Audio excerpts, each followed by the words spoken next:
ہر technology والی چیز آپ کو جہاں ایک فائدہ پہنچاتی ہے وہیں وہ کہیں نہ کہیں آپ کے لیے بہت بڑا نقصان بھی رکھتی ہے.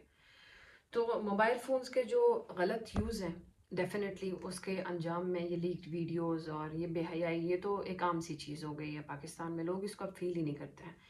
لیکن یہ اتنی تکلیف دہ چیز ہے کہ حیا والے انسان محسوس کر سکتے ہیں، جن کی اپنی بیٹیاں ہیں بہنیں ہیں، وہ یہ چیز محسوس کر سکتے ہیں کہ ہاؤ چیپ دس تھنگ. لیکن معاشرے میں کچھ لوگ ناسور بنے ہوئے ہیں، انہوں نے تماشے لگانے ہیں، انہوں نے گندگی پھیلانی ہے. لیکن آپ اس چیز کو جب تصور کریں گے یا آپ اس کو ایز اے اسلام پرسو کریں گے تو آپ کو سمجھ میں آئے گا کہ اللہ تعالیٰ آپ کو بہت مہلت دینے کے بعد ضلالت سے نوازتا ہے. تو اس مہلت میں سمجھ جائیں.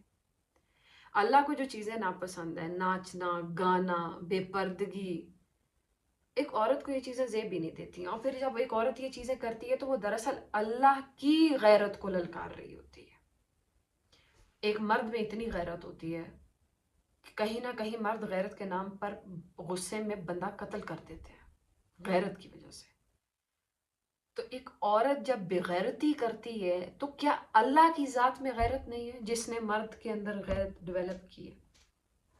میں تو ایز اے عورت بھی کہہ سکتی ہوں کہ مجھ میں بہت غیرت ہے. جب کوئی عورت کوئی گھنونا کام کرتی ہے تو مجھے ایز اے عورت اتنی غیرت آتی ہے، میں سوچتی ہوں کہ میں اپنی اسپیشی پہ ہی پریشان ہو جاتی ہوں کہ مجھے عورت ہی نہیں ہونا چاہیے تھا. مطلب عورت اتنی گھٹیا ہو سکتی ہے، عورت اتنا گرا ہوا کام کر سکتی ہے. پھر اس میں ایک پہلی بات تو یہ ہے کہ ایک کام ہو گیا، اب جو الٹیمیٹ اس کام کے ہو جانے کے بعد توبہ کریں. ایسی توبہ کہ نبی علیہ الصلوۃ والسلام کے دور میں ایک خاتون سے گناہ ہو گیا تو انہوں نے نبی علیہ السلام سے فرمایا کہ مجھے سزا دیجئے، مجھے سنسار کیجئے کیونکہ میں گناہ کر چکی ہوں. تو نبی علیہ السلام نے پوچھا کہ کیا آپ کو حمل تو نہیں ہے؟ انہوں نے کہا حمل ہے. تو نبی علیہ السلام نے فرمایا کہ تمہارا قصور ہے، اس بچے کا کیا قصور ہے؟ اب اس کو پیدا کرنے تک تو تمہیں زندہ رہنا پڑے گا. سیکنڈ ٹائم بچہ پیدا ہوا، وہ خاتون پھر چل کر آ گئی کہ مجھے ابھی سنسار کیجئے، میں دنیا کی سہ لوں گی تکلیف، لیکن میں آخرت میں اللہ کے سامنے جو ہے نا ایسے نہیں کھڑی ہو سکتی. پھر نبی علیہ السلام نے فرمایا کہ ابھی یہ بچہ دودھ پیتا ہے اور اس کو دودھ پلانے کی مدت میں سنسار نہیں کیا جا سکتا.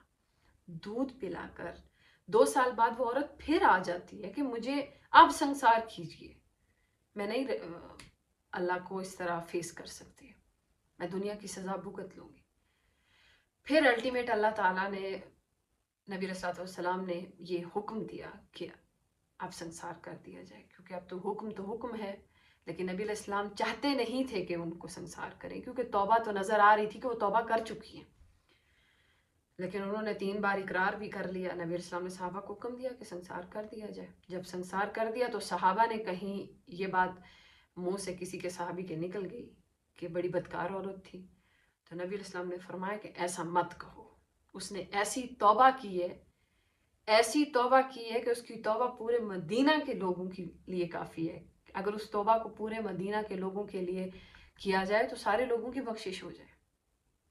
تو ایک کام ہو گیا ہے، just move on, go ahead, توبہ کیجئے، پلٹیے اللہ کی طرف اور ایسی توبہ کیجئے، ایسی توبہ کیجئے کہ آپ کی توبہ کا اثر اگلی کئی نسلوں تک چلا جائے. یہ توبہ نہیں ہے میں نے توبہ کی ہے اور اب میں ویڈیوز بناتی ہوں، اب میں مطلب کہ تھوڑی اس طرح کی ویڈیوز بنا لیتی ہوں، اب میں ذرا چادر رکھ کے ویڈیوز نو. توبہ means just remove the things from your life. ایک ہڈن حیا والی شرم والی اللہ کے ساتھ نسبتاً زندگی گزاری ہے، اس کو توبہ کہتے ہیں. السلام علیکم.